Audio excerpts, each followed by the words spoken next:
Punjabi radio USA ਸੁਣ ਰਹੇ ਸਾਰੇ ਹਿਮਾਨਯੋਗ ਅਤੇ ਸਤਿਕਾਰਤ ਸਰੋਤਿਆਂ ਨੂੰ ਪੰਜਾਬੀ ਰੇਡੀਓ USA ਦੀ ਟੀਮ ਅਤੇ ਮੇਰੇ ਰਾਜਕਨਵੀਰ ਸਿੰਘ ਵੱਲੋਂ ਆਪ ਜੀ ਨੂੰ ਬਹੁਤ ਪਿਆਰ ਸਤਿਕਾਰ ਸਹਿਤ ਦੋਨੋਂ ਹੱਥ ਜੋੜ ਕੇ ਨਿੱਘੀ ਜਿਹੀ ਸਤਿ ਸ੍ਰੀ ਅਕਾਲ। ਸਭ ਨੂੰ ਜੀ ਆਇਆਂ ਨੂੰ ਆਖਦੇ ਹਾਂ। ਸੋ ਤੇ ਪ੍ਰੋਗਰਾਮ ਅਪਡੇਟ ਅਮਰੀਕਾ ਖਬਰਾਂ ਦੇ ਇਸ ਬੁਲਟਨ ਦੇ ਵਿੱਚ ਆਪ ਸਭ ਦਾ ਸਵਾਗਤ ਹੈ। ਅੱਜ 19 ਮਈ ਦਿਨ ਵੀਰਵਾਰ ਤੇ ਤੁਹਾਡੇ ਲਈ ਪੇਸ਼ ਕਰਾਂਗੇ ਅਮਰੀਕਾ ਅੰਤਰਰਾਸ਼ਟਰੀ ਖਬਰਾਂ, ਉਸ ਦੇ ਨਾਲ ਵੈਦਰ, ਸਟਾਕ ਮਾਰਕੀਟ ਦੀ ਐਕਸਚੇਂਜ ਰੇਟ ਦੀ ਜਾਣਕਾਰੀ ਵੀ। ਸਾਡੇ ਅੱਜ ਦੇ ਅਪਡੇਟ ਅਮਰੀਕਾ ਦੇ ਬੁਲਟਨ ਨੂੰ ਸਪਾਂਸਰ ਕਰਦੇ ਨੇ ਖਾਲਸਾ ਇੰਸ਼ੋਰੈਂਸ ਏਜੰਸੀ ਵਾਲੇ, ਜਿਨ੍ਹਾਂ ਦੇ ਕੋਲੋਂ ਹਰ ਤਰ੍ਹਾਂ ਦੀ ਤੁਸੀਂ ਇੰਸ਼ੋਰੈਂਸ ਕਰਵਾ ਸਕਦੇ ਹੋ। ਇੰਸ਼ੋਰੈਂਸ ਬਾਰੇ ਪਤਾ ਕਰਨ ਲਈ ਕਾਲ ਕਰੋ 408-272-2500 4082722500। ਇਸ ਦੇ ਨਾਲ ਗਿਆਨ ਸਿੰਘ ਨਾਗਰਾ ਸੈਨ ਹੋਜ਼ੇ ਤੋਂ, ਮਨਜੀਤ ਸਿੰਘ, ਨਰਿੰਦਰ ਕੌਰ ਕਲਾਰਕ ਕਲੋਵਿਸ ਤੇ ਸੰਤੋਖ ਸਿੰਘ ਪਰਮਜੀਤ ਕੌਰ ਬਾਸੀ ਫਰੀਮੌਂਟ, ਇਹਨਾਂ ਸਾਰਿਆਂ ਦਾ ਧੰਨਵਾਦ।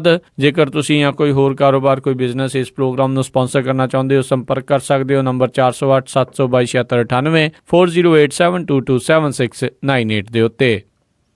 ਤਾਂ ਹੁਣ ਖਬਰਾਂ ਦੀ ਸ਼ੁਰੂਆਤ ਕਰਦੇ ਹਾਂ। ਸਭ ਤੋਂ ਪਹਿਲੀ ਖਬਰ, ਇਜਿਪਟ ਏਅਰ ਦੀ ਉਡਾਨ ਨੰਬਰ 804 ਜੋ ਕਿ ਕੱਲ ਪੈਰਿਸ ਤੋਂ ਜਿਸ ਨੇ ਉਡਾਨ ਭਰੀ ਸੀ ਕਾਇਰੋ ਵੱਲ ਨੂੰ, ਉਹ ਵਿਚਕਾਰ ਹੀ ਲਾਪਤਾ ਹੋ ਗਈ ਸੀ। ਉਸ ਤੋਂ ਬਾਅਦ ਦੇ ਵਿੱਚ ਇਹ ਇੱਕ ਖਬਰ ਚੱਲੀ ਸੀ ਜਿਸ ਦੇ ਵਿੱਚ ਇਹ ਖਦਸ਼ਾ ਪ੍ਰਗਟ ਕੀਤਾ ਜਾ ਰਿਹਾ ਸੀਗਾ ਵੀ ਇਹ ਜਹਾਜ਼ ਹਾਦਸਾਗ੍ਰਸਤ ਹੋ ਗਿਆ ਆ। ਇਸ ਜਹਾਜ਼ ਦੇ ਵਿੱਚ 66 ਲੋਕ ਸਵਾਰ ਸੀਗੇ ਤੇ ਹੁਣ ਇਜਿਪਟ ਏਅਰ ਦੇ ਵਾਈਸ ਚੇਅਰਮੈਨ ਅਹਿਮਦ ਅਦੀਲ, ਉਹਨਾਂ ਨੇ ਪੱਤਰਕਾਰਾਂ ਨਾਲ ਗੱਲਬਾਤ ਕਰਦੇ ਹੋਏ ਆਖਿਆ ਵੀ ਜਿਹੜੀ ਡੈਬਰੀ ਮਿਲੀ ਹੈ, ਜਿਹੜਾ ਮਲਬਾ ਮਿਲਿਆ ਆ, ਉਹ ਇਸ ਫਲਾਈਟ ਦਾ ਨਹੀਂ ਆ। ਇਹ ਜਹਾਜ਼ ਗ੍ਰੀਸ ਦੀ ਹਵਾ ਸੀਮਾ ਲੰਘਣ ਤੋਂ ਬਾਅਦ ਦੇ ਵਿੱਚ ਰਡਾਰ ਤੋਂ ਲਾਪਤਾ ਹੋ ਗਿਆ ਸੀ। ਇਸ ਮੌਕੇ ਤੇ ਇਹੀ ਮੰਨਿਆ ਜਾ ਰਿਹਾ ਆ ਵੀ ਇਹ ਜਹਾਜ਼ ਹਾਦਸਾਗ੍ਰਸਤ ਹੋ ਗਿਆ, ਪਰ ਅਜੇ ਤੱਕ ਇਸ ਦਾ ਮਲਬਾ ਜਿਹੜਾ ਉਹ ਨਹੀਂ ਲੱਭਾ। ਅਮਰੀਕਾ ਦੇ ਖੂਫੀਆ ਸੂਤਰਾਂ ਤੋਂ ਇਹ ਵੀ ਰਿਪੋਰਟਾਂ ਆ ਰਹੀਆਂ ਵੀ ਇਸ ਦੇ ਉੱਤੇ ਕੋਈ ਅੱਤਵਾਦੀ ਹਮਲਾ ਵੀ ਹੋਇਆ ਹੋ ਸਕਦਾ ਆ। ਮੁੱਢਲੀ ਜਾਂਚ ਦੇ ਵਿੱਚ ਇਹ ਚੀਜ਼ ਸਾਹਮਣੇ ਆਈ ਹੈ ਵੀ ਜਹਾਜ਼ ਜੋ ਕਿ ਪਹਿਲਾਂ 37,000 ਫੁੱਟ ਦੀ ਉਚਾਈ ਦੇ ਉੱਤੇ ਉੱਡ ਰਿਹਾ ਸੀ, ਅਚਾਨਕ 10,000 ਫੁੱਟ ਦੀ ਉਚਾਈ ਦੇ ਉੱਤੇ ਆ ਗਿਆ, ਜਿਸ ਤੋਂ ਬਾਅਦ ਦੇ ਵਿੱਚ ਇਹ ਹਾਦਸਾ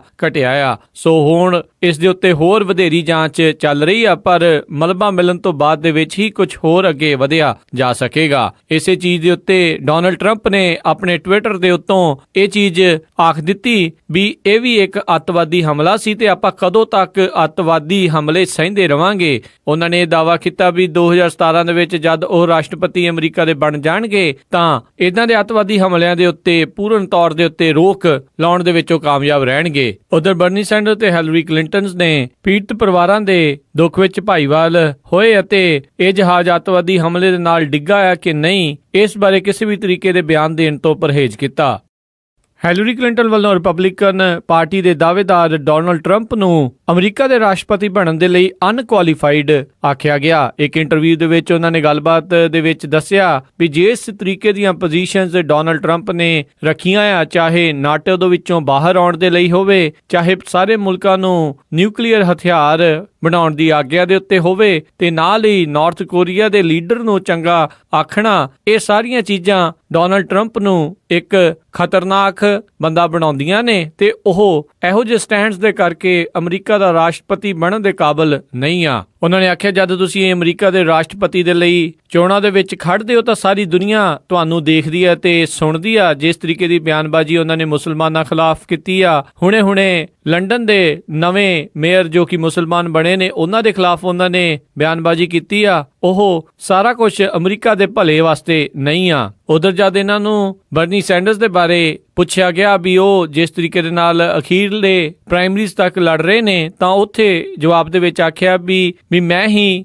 ਡੈਮੋਕ੍ਰੇਟ ਪਾਰਟੀ ਦੀ ਨੋਮੀਨੀ ਬਣੂਗੀ, ਮੁੱਖ ਉਮੀਦਵਾਰ ਬਣੂਗੀ। ਇਹ ਆਲਮੋਸਟ ਤੈਅ ਹੋ ਚੁੱਕਾ ਆ। ਜਿਸ ਤਰੀਕੇ ਦੇ ਨਾਲ ਪਲੈਜਡ ਡੈਲੀਗੇਟਸ ਮੇਰੇ ਹਿੱਸੇ ਦੇ ਵਿੱਚ ਆਏ ਆ, ਉਹਨਾਂ ਨੇ ਬਰਨੀ ਸੈਂਡਰਸ ਦੇ ਡੈਲੀਗੇਟਸ ਦੇ ਨਾਲੋਂ ਕਈ ਮਿਲੀਅਨਸ ਵੋਟਾਂ ਵੱਧ ਖੜੀਆਂ ਨੇ। ਇਹਨਾਂ ਦੇ ਇਸ ਬਿਆਨ ਦੇ ਉੱਤੇ ਬਰਨੀ ਸੈਂਡਰਸ ਦੇ ਕੈਂਪੇਨ ਦੇ ਵੱਲੋਂ ਇਸ ਤਰੀਕੇ ਦੇ ਨਾਲ ਜਵਾਬ ਦਿੱਤਾ ਗਿਆ ਵੀ ਪਿਛਲੇ 3 ਹਫ਼ਤਿਆਂ ਦੇ ਵਿੱਚ ਇੰਡੀਆਨਾ, ਵੈਸਟ ਵਰਜੀਨੀਆ, ਓਰੇਗਨ ਵਰਗੇ ਸਟੇਟਸ ਨੇ ਹਿਲਰੀ ਕਲਿੰਟਨ ਦਾ ਸਾਥ ਨਹੀਂ ਦਿੱਤਾ ਤੇ ਰਹਿੰਦੇ 8 ਸਟੇਟਸ ਦੀਆਂ ਪ੍ਰਾਇਮਰੀਜ਼ ਦੇ ਵਿੱਚ ਵੀ ਬਰਨੀ ਸੈਂਡਰਸ ਹੈਲਰੀ ਕਲਿੰਟਨ ਨਾਲੋਂ ਕਿਤੇ ਵਧੀਆ ਪ੍ਰਦਰਸ਼ਨ ਦਿਖਾ ਰਹੇ ਨੇ ਪੋਲਿੰਗ ਦੇ ਵਿੱਚ। ਸੋ ਹੈਲਰੀ ਕਲਿੰਟਨ ਦਾ ਦਾਅਵਾ ਇਹ ਖੋਖਲਾ ਨਜ਼ਰ ਆ ਰਿਹਾ ਆ। ਜੇਕਰ ਜੋ ਗੱਲ ਹੈ ਵੀ ਹੈਲਰੀ ਕਲਿੰਟਨ ਨੂੰ 525 ਸੁਪਰ ਡੈਲੀਗੇਟਸ ਦਾ ਸਹਾਰਾ ਹੈ, ਜਦਕਿ ਬਰਨੀ ਸੈਂਡਰਸ ਕੋਲ ਮਹਿਜ 39 ਸੁਪਰ ਡੈਲੀਗੇਟਸ ਦਾ ਸਹਾਰਾ ਹੈ, ਜਿਸ ਕਰਕੇ ਹੈਲਰੀ ਕਲਿੰਟਨ ਨੋਮੀਨੇਸ਼ਨ ਰੇਸ ਦੇ ਵਿੱਚ ਲਗਾਤਾਰ ਬਰਨੀ ਸੈਂਡਰਸ ਤੋਂ ਵਧੀਆ ਪ੍ਰਦਰਸ਼ਨ ਕਰ ਰਹੇ ਨੇ। San Francisco police chief Greg Suhr ਉਹਨਾਂ ਨੇ ਅੱਜ ਆਪਣੇ ਅਹੁਦੇ ਤੋਂ ਅਸਤੀਫਾ ਦੇ ਦਿੱਤਾ। ਕੁਝ ਦਿਨ ਪਹਿਲਾਂ ਹੀ ਬੇਵਿਊ ਦੇ ਵਿੱਚ ਸੈਨ ਫਰਾਂਸਿਸਕੋ ਦੇ ਇੱਕ ਪੁਲਿਸ ਅਫਸਰ ਦੇ ਦੁਆਰਾ ਇੱਕ ਨਿਹੱਥੀ ਔਰਤ ਨੂੰ ਗੋਲੀ ਨਾਲ ਮਾਰ ਦਿੱਤਾ ਗਿਆ ਸੀ। ਇਸ ਤੋਂ ਬਾਅਦ ਦੇ ਵਿੱਚ ਸੈਨ ਫਰਾਂਸਿਸਕੋ ਦੇ ਮੇਅਰ ਐਡ ਲੀ ਉਹਨਾਂ ਨੇ ਵੀ ਆਖਿਆ ਸੀਗਾ ਵੀ ਮੌਕੇ ਦੇ ਪੁਲਿਸ ਚੀਫ ਗ੍ਰੈਗ ਸੂਹਰ ਜੋ ਕਿ ਪੁਲਿਸ ਡਿਪਾਰਟਮੈਂਟ ਦੇ ਰਿਸ਼ਤੇ ਆਮ ਲੋਕਾਂ ਦੇ ਨਾਲ ਚੰਗੇ ਬਣਾਉਣ ਦੇ ਵਿੱਚ ਅਸਫਲ ਰਹੇ ਨੇ। ਇਸੇ ਕਰਕੇ ਹੀ San Francisco police chief Greg Suhr ਆਪਣੇ ਅਹੁਦੇ ਤੋਂ ਅਸਤੀਫਾ ਦੇ ਰਹੇ ਹਨ। ਸੈਨ ਫਰਾਂਸਿਸਕੋ ਦੀ ਪੁਲਿਸ ਡਿਪਾਰਟਮੈਂਟ ਦੇ ਉੱਤੇ ਪਹਿਲਾਂ ਵੀ ਨਸਲ ਨੂੰ ਲੈ ਕੇ ਭੇਦਭਾਵ ਦੇ ਦੋਸ਼ ਲੱਗਦੇ ਰਹੇ ਨੇ। ਗ੍ਰੈਗ ਸੂਹਰ ਦੇ ਅਸਤੀਫੇ ਤੋਂ ਬਾਅਦ ਦੇ ਵਿੱਚ ਡਿਪਾਰਟਮੈਂਟ ਦੇ ਡਿਪਟੀ ਚੀਫ 26 ਸਾਲ ਤੋਂ ਇਸ ਡਿਪਾਰਟਮੈਂਟ ਦੇ ਵਿੱਚ ਕੰਮ ਕਰ ਰਹੇ ਟੋਨੀ ਚੈਪਲਿਨ ਉਹਨਾਂ ਨੂੰ ਐਕਟਿੰਗ ਚੀਫ ਬਣਾਇਆ ਗਿਆ ਆ। ਨਾਟੋ ਦੇ ਹੈੱਡਕੁਆਰਟਰ ਬਰੁਸਲਸ ਦੇ ਵਿੱਚ ਬੋਲਦੇ ਹੋਏ US secretary of state John Kerry ਉਹਨਾਂ ਨੇ ਆਖਿਆ ਵੀ ਆਉਣ ਵਾਲੇ ਦਿਨਾਂ ਦੇ ਵਿੱਚ ਇਜ਼ਰਾਈਲ ਅਤੇ ਪੈਲਸਤੀਨ ਦੇ ਦਰਮਿਆਨ ਹੋਣ ਵਾਲੀ ਸ਼ਾਂਤੀ ਬਣਾਉਣ ਦੇ ਲਈ ਮੀਟਿੰਗਸ ਆ ਉਸ ਦੇ ਵਿੱਚ ਹਿੱਸਾ ਲੈਣਗੇ। ਇਹ meeting French foreign minister Jean Marc ਉਹਨਾਂ ਦੇ ਵੱਲੋਂ ਰੱਖੀ ਗਈ ਆ ਤੇ ਉਹਨਾਂ ਨੇ ਆਸ਼ਵਾਸਨ ਦਿੱਤਾ ਉਹਨਾਂ ਨੂੰ ਵੀ ਉਹ ਆਉਂਦੀ 3 ਜੂਨ ਨੂੰ ਇਸ ਮੀਟਿੰਗ ਦੇ ਵਿੱਚ ਸ਼ਾਮਲ ਹੋਣਗੇ। ਇਜ਼ਰਾਈਲੀ ਪ੍ਰਾਈਮ ਮਿਨਿਸਟਰ ਬੈਂਜਾਮਿਨ ਨੇਤਨਯਾਹੂ ਇਸ ਚੀਜ਼ ਨੂੰ ਲੈ ਕੇ ਚਿੰਤਤ ਆ ਵੀ ਫਰਾਂਸ ਵਾਲੇ ਚਾਹੁੰਦੇ ਨੇ ਵੀ ਸੈਟਲਮੈਂਟ ਬਣਾਈ ਜਾਵੇ, ਜਦ ਕਿ ਉਹ ਉਸ ਚੀਜ਼ ਦੇ ਖਿਲਾਫ ਨੇ। Secretary of state John Kerry ਉਹਨਾਂ ਨੇ ਪਿਛਲੇ ਲੰਮੇ ਸਮੇਂ ਤੋਂ ਇੱਥੇ ਮਿਡਲ ਈਸਟ ਦੇ ਵਿੱਚ ਸ਼ਾਂਤੀ ਬਣਾਉਣ ਦੇ ਲਈ ਵੱਖ-ਵੱਖ ਮੀਟਿੰਗਸ ਪੀਸ ਟਾਕਸ ਕਰਾਉਣ ਦੀ ਕੋਸ਼ਿਸ਼ਾਂ ਕੀਤੀਆਂ ਆ, ਪਰ ਅਜੇ ਤੱਕ ਉਹ ਕਿਸੇ ਸਿੱਟੇ ਵੱਲ ਜਾਂਦੀਆਂ ਨਹੀਂ ਨਜ਼ਰ ਆ ਰਹੀਆਂ। ਹੁਣ ਇੱਕ ਵਾਰੀ ਫੇਰ ਉਹ ਆਪਣੀ ਟੈਨਿਓਰ ਪੂਰੀ ਹੋਣ ਤੋਂ ਪਹਿਲਾਂ ਇਹ ਕੋਸ਼ਿਸ਼ ਕਰਨਗੇ।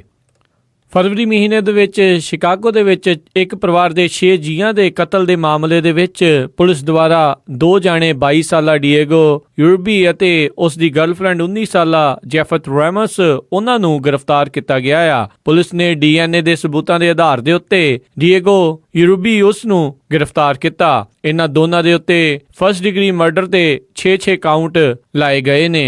ਸ਼ਿਕਾਗੋ ਪੁਲਿਸ ਸੁਪਰੀਡੈਂਟ ਉਹਨਾਂ ਨੇ ਆਖਿਆ ਡੀਏਗੋ ਤੇ ਰੈਮਸ ਉਹਨਾਂ ਨੇ ਇਸ ਪਰਿਵਾਰ ਨੂੰ ਲੁੱਟਣ ਦੇ ਲਈ ਆਏ ਸੀ, ਜਿਸ ਤੋਂ ਬਾਅਦ ਦੇ ਵਿੱਚ 5 ਜਾਣਿਆਂ ਨੂੰ ਚਾਕੂ ਤਿੱਖੇ ਹਥਿਆਰ ਦੇ ਨਾਲ ਸਟੈਬ ਕਰਕੇ ਮਾਰਿਆ ਤੇ 6ਵੇਂ ਦੇ ਉੱਤੇ ਮਲਟੀਪਲ ਗੋਲੀਆਂ ਦੇ ਨਾਲ ਮਾਰਿਆ।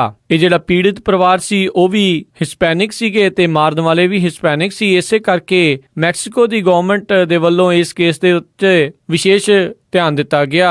ਪੀੜਤ ਦੇ ਪਰਿਵਾਰ ਦੇ ਵਿੱਚੋਂ ਮੈਨੂਅਲ ਅਰਮਾਂਡੋ ਕਰੂਜ਼ ਬੱਚਿਆਂ ਦੇ ਉਸ ਦੇ ਪਿਓ ਨੂੰ ਹਿਊਮੈਨਿਟੇਰੀਅਨ ਵੀਜ਼ੇ ਦੇ ਤਹਿਤ US ਆ ਕੇ ਆਪਣੇ ਪਰਿਵਾਰ ਦੇ ਫਿਊਨਰਲ ਸਰਵਿਸ ਅਟੈਂਡ ਕਰਨ ਦਾ ਮੌਕਾ ਵੀ ਦਿੱਤਾ। CIA ਦੇ ਇੰਸਪੈਕਟਰ ਜਨਰਲ ਉਹਨਾਂ ਨੇ ਦੱਸਿਆ ਵੀ ਸੈਨੇਟ ਦੇ ਵੱਲੋਂ ਇੱਕ ਟਾਰਚਰ ਰਿਪੋਰਟ ਜਿਹੜੀ ਬਣਾਈ ਗਈ ਸੀ ਉਹ ਪਿਛਲੇ ਦਿਨੀ ਅਚਾਨਕ ਗਲਤੀ ਦੇ ਨਾਲ ਉਹ ਪੂਰੀ ਤਰ੍ਹਾਂ ਨਸ਼ਟ ਹੋ ਗਈ। ਇਹ ਇੱਕੋ ਇੱਕ ਕਾਪੀ ਮੌਜੂਦ ਸੀ। ਇਸ ਦੇ ਉੱਤੇ ਟਿੱਪਣੀ ਕਰਦੇ ਹੋਏ ਐਡਵਰਡ ਸਨੋਡਨ ਉਹਨਾਂ ਨੇ ਆਖਿਆ CIA ਕੋਈ ਵੀ ਰਿਪੋਰਟ ਗਲਤੀ ਦੇ ਨਾਲ ਕਦੀ ਵੀ ਡਿਸਟਰੋਏ ਨਹੀਂ ਕਰਦੀ, ਨਸ਼ਟ ਨਹੀਂ ਕਰਦੀ। ਇਸ ਦੇ ਪਿੱਛੇ ਜ਼ਰੂਰ ਕੁਝ ਲੁਕਾਉਣ ਦੀ ਸਾਜ਼ਿਸ਼ ਨਜ਼ਰ ਆ ਰਹੀ ਆ। ਇਸ 6700 ਪੇਜ ਦੀ ਡਿਟੇਲਡ ਰਿਪੋਰਟ ਦੇ ਵਿੱਚ ਵਾਟਰ ਬੋਰਡਿੰਗ, ਸਲੀਪ ਡੈਪਰੀਵੇਸ਼ਨ ਤੇ ਹੋਰ ਕਈ ਤਰੀਕੇ ਦੇ ਟਾਰਚਰ ਦੇ ਪ੍ਰਕਿਰਿਆ ਦੇ ਨੂੰ ਲੈ ਕੇ ਰਿਪੋਰਟ ਬਣਾਈ ਗਈ ਸੀ, ਪਰ ਹੁਣ ਇਹ ਰਿਪੋਰਟ CIA ਦੇ ਦੁਆਰਾ ਗਲਤੀ ਦੇ ਨਾਲ ਨਸ਼ਟ ਹੋ ਚੁੱਕੀ ਆ। ਇਸ ਪੂਰੀ ਰਿਪੋਰਟ ਨੂੰ ਪਬਲਿਕ ਕਰਨ ਦੇ ਲਈ ਕੋਰਟ ਦਾ ਸਹਾਰਾ ਵੀ ਲਿਆ ਗਿਆ ਸੀ, ਪਰ US ਕੋਰਟ ਆਫ ਅਪੀਲਸ ਨੇ ਇਹ ਕਹਿ ਕੇ ਰੱਦ ਕਰ ਦਿੱਤਾ ਵੀ ਇਹ report freedom of information act ਦੇ ਅਧੀਨ ਨਹੀਂ ਆਉਂਦੀ। ਇਸ ਰਿਪੋਰਟ ਦੀ 500 ਪੇਜ ਸਮਰੀ ਉਹ ਪਬਲਿਕ ਕੀਤੀ ਹੋਈ ਆ, ਜਿਸ ਦੇ ਵਿੱਚ ਕਾਫੀ ਕੁਝ ਲੁਕਾਇਆ ਗਿਆ ਆ। ਸਾਈ ਇੰਗ ਵੈਨ ਤਾਈਵਾਨ ਦੇ ਪਹਿਲੇ ਮਹਿਲਾ ਰਾਸ਼ਟਰਪਤੀ ਬਣੇ ਨੇ। ਉਹ ਸ਼ੁੱਕਰਵਾਰ ਤੋਂ ਆਪਣਾ ਕੰਮਕਾਰ ਆਰੰਭ ਕਰਨਗੇ। ਜਨਵਰੀ ਦੇ ਵਿੱਚ ਹੋਈਆਂ ਇਲੈਕਸ਼ਨਸ ਦੇ ਵਿੱਚ ਤਾਈ ਐਂਗ ਵੈਨ ਦੀ party democratic progressive party DPP ਉਸ ਨੂੰ ਲੋਕਾਂ ਨੇ ਬਹੁਮਤ ਦੇ ਨਾਲ ਜਿਤਾਇਆ। ਇਹਨਾਂ ਨੇ ਆਪਣੀ ਪੜ੍ਹਾਈ US ਅਤੇ UK ਦੇ ਵਿੱਚ ਕੀਤੀ ਅਤੇ 1984 ਦੇ ਵਿੱਚ ਮੁੜ ਕੇ ਵਾਪਸ ਤਾਇਵਾਨ ਦੇ ਵਿੱਚ ਪਰਤੇ। ਉਸ ਤੋਂ ਬਾਅਦ ਦੇ ਵਿੱਚ ਤਾਇਵਾਨ ਦੇ ਮੇਅਰ ਦੇ ਲਈ ਤੇ ਰਾਸ਼ਟਰਪਤੀ ਦੇ ਲਈ ਇਲੈਕਸ਼ਨਾਂ ਲੜੀਆਂ, ਪਰ ਪਹਿਲਾਂ ਇਹਨਾਂ ਨੂੰ ਹਾਰ ਦੇਖਣੀ ਪਈ। ਪਰ ਇਸ ਵਾਰ ਲੋਕਾਂ ਨੇ ਭਾਰੀ ਬਹੁਮਤ ਦੇ ਨਾਲ ਇਹਨਾਂ ਦੀ ਪਾਰਟੀ ਨੂੰ ਜਿਤਾਇਆ ਤੇ ਇਹ ਹੁਣ ਤਾਇਵਾਨ ਦੇ ਪਹਿਲੇ ਮਹਿਲਾ ਰਾਸ਼ਟਰਪਤੀ ਹੋਣਗੇ। ਹਰ ਇੱਕ ਦੀ ਨਜ਼ਰ ਇਹਨਾਂ ਦੀ ਇਨਾਗੂਰੇਸ਼ਨ ਸਪੀਚ ਦੇ ਉੱਤੇ, ਭਾਸ਼ਣ ਦੇ ਉੱਤੇ ਰਹੇਗੀ ਵੀ ਉਹ ਬੀਜਿੰਗ ਦੇ ਨਾਲ ਕਿਸ ਤਰੀਕੇ ਦੇ ਨਾਲ ਡੀਲ ਕਰਦੇ ਆ, ਕਿਉਂਕਿ ਤਾਇਵਾਨ ਅਤੇ ਚਾਈਨਾ ਦੇ ਰਿਸ਼ਤੇ ਕੁੜੱਤਣ ਭਰੇ ਹੀ ਹਨ।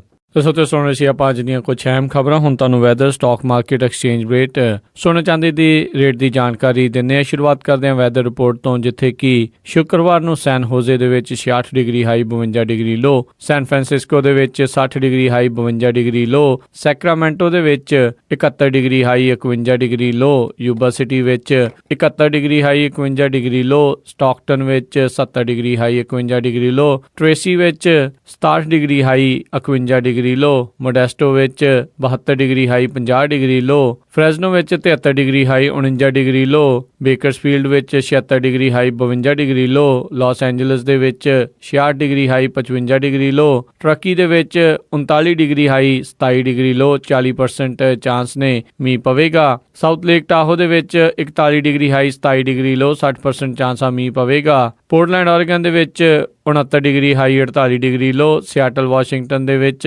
66 ਡਿਗਰੀ ਹਾਈ 50 ਡਿਗਰੀ ਲੋ, ਫਲੈਗਸਟਾਫ ਐਰੀਜ਼ੋਨਾ ਦੇ ਵਿੱਚ 66 degree high 41 degree low, Salt Lake City Utah ਦੇ ਵਿੱਚ 79 degree high 55 degree low, Chicago Illinois ਦੇ ਵਿੱਚ 65 degree high 52 degree low, New York ਦੇ ਵਿੱਚ 77 degree high 58 degree low temperature ਰਹੇਗਾ। ਟੋਰਾਂਟੋ ਕੈਨੇਡਾ ਦੇ ਵਿੱਚ 19 degree Celsius high 11 degree Celsius low, Winnipeg ਦੇ ਵਿੱਚ 26 degree Celsius high 13 degree Celsius low, Calgary ਦੇ ਵਿੱਚ 14 degree Celsius high 1 degree Celsius low, Vancouver ਦੇ ਵਿੱਚ 19 degree Celsius high 11 degree Celsius low, Amritsar Punjab ਦੇ ਵਿੱਚ 46 degree Celsius high 27 degree Celsius low, Melbourne Australia ਦੇ ਵਿੱਚ 18 degree Celsius high 13 degree Celsius low, London UK ਦੇ ਵਿੱਚ 18 degree Celsius high 12 degree Celsius low, Berlin Germany 21 degree Celsius high 12 degree Celsius low ਤੇ Paris France ਦੇ ਵਿੱਚ 20 degree Celsius high 12 degree Celsius ਲੋ temperature ਰਹੇਗਾ। ਤੇ ਹੁਣ ਜੇ ਸਟਾਕ ਮਾਰਕੀਟ ਤੇ ਨਜ਼ਰ ਮਾਰਦੇ ਜਾਈਏ, ਵੀਰਵਾਰ ਦੀ ਕਲੋਜ਼ਿੰਗ ਤੱਕ ਡਾਓ ਜੋਨਸ ਦੇ ਵਿੱਚ 91 ਪੁਆਇੰਟ ਘਟੇ 17,435 ਤੇ ਮਾਰਕੀਟ ਕਲੋਜ਼ ਹੋਈ। ਨੈਸਡੈਕ ਦੇ ਵਿੱਚ 26 ਪੁਆਇੰਟਾਂ ਦਾ ਘਾਟਾ ਹੋਇਆ 4,712 ਤੇ ਮਾਰਕੀਟ ਕਲੋਜ਼ ਹੋਈ। S&P ਦੇ ਵਿੱਚ 8 ਪੁਆਇੰਟ ਘਟੇ 2,040 ਤੇ ਮਾਰਕੀਟ ਕਲੋਜ਼ ਹੋਈ। ਵਿਲਸ਼ਾਇਰ 5000 ਦੇ ਵਿੱਚ 305 ਪੁਆਇੰਟਾਂ ਦਾ ਘਾਟਾ ਦੇਖਿਆ ਗਿਆ 21,003 ਦੇ ਉੱਤੇ ਮਾਰਕੀਟ ਕਲੋਜ਼ ਹੋਈ। ਐਕਸਚੇਂਜ ਰੇਟ ਦੇ ਵਿੱਚ ਇੱਕ US ਡਾਲਰ ਦੀ ਕੀਮਤ 67 ਰੁਪਏ 48 ਪੈਸੇ, ਇੱਕ ਕੈਨੇਡੀਅਨ ਡਾਲਰ ਦੀ ਕੀਮਤ 51 ਰੁਪਏ 55 ਪੈਸੇ, ਇੱਕ ਬ੍ਰਿਟਿਸ਼ ਪਾਉਂਡ ਸਟਰਲਿੰਗ ਦੀ ਕੀਮਤ 98 ਰੁਪਏ 51 ਪੈਸੇ, ਇੱਕ ਯੂਰੋ ਦੀ ਕੀਮਤ 75 ਰੁਪਏ 59 ਪੈਸੇ, ਇੱਕ ਆਸਟ੍ਰੇਲੀਅਨ ਡਾਲਰ ਦੀ ਕੀਮਤ 48 ਰੁਪਏ 81 ਪੈਸੇ, ਇੱਕ ਨਿਊਜ਼ੀਲੈਂਡ ਡਾਲਰ ਦੀ ਕੀਮਤ 45 ਰੁਪਏ 58 ਪੈਸੇ, ਇੱਕ ਸਿੰਗਾਪੁਰ ਡਾਲਰ ਦੀ ਕੀਮਤ 48 ਰੁਪਏ 93 ਪੈਸੇ, ਇੱਕ ਬਹਿਰੀਨ ਦੇ ਦਿਨਾਰ ਦੀ ਕੀਮਤ 178 ਰੁਪਏ 94 ਪੈਸੇ, ਇੱਕ ਕੁਵੈਤ ਦੇ ਦਿਨਾਰ ਦੀ ਕੀਮਤ 223 ਰੁਪਏ 39 ਪੈਸੇ ਤੇ ਇੱਕ US ਡਾਲਰ ਦੀ ਕੀਮਤ $1.31 ਕੈਨੇਡੀਅਨ ਡਾਲਰ ਰਹੀ। ਸੋਨੇ ਦਾ ਭਾਅ $1,255 42 ਪ੍ਰਤੀ ਆਉਂਸ ਤੇ ਚਾਂਦੀ ਦਾ ਭਾਅ $16.52 ਪ੍ਰਤੀ ਆਉਂਸ ਰਿਹਾ। ਤੇ ਸੋ ਤੇ ਇੱਥੇ ਹੀ ਹੁਣ ਜਿਹੜਾ ਅੱਜ ਦਾ ਅਪਡੇਟ ਅਮਰੀਕਾ ਖਬਰਾਂ ਦਾ ਬੁਲੇਟਿਨ ਸਮਾਪਤ ਹੁੰਦਾ ਹੈ। ਹੁਣ ਮੈਨੂੰ ਰਾਜਕਨਵੀਰ ਸਿੰਘ ਨੂੰ ਇਜਾਜ਼ਤ ਦਿਓ। ਮੇਰੇ ਵੱਲੋਂ ਆਪ ਸਭ ਨੂੰ ਬਹੁਤ ਪਿਆਰ ਸਤਿਕਾਰ ਸਾਹਿਬ ਦੋਨੋਂ ਅੱਜ ਜੋੜ ਕੇ ਨਿੱਘੀ ਜਿਹੀ ਸਤਿ ਸ੍ਰੀ ਅਕਾਲ। ਜਿਉਂਦੇ ਵਾਸਤੇ ਰਹੋ, ਵਾਸਤੇ ਖੇਲਦੇ ਰਹੋ ਤੇ ਸੁਣਦੇ ਰਹੋ ਪੰਜਾਬੀ ਰੇਡੀਓ USA।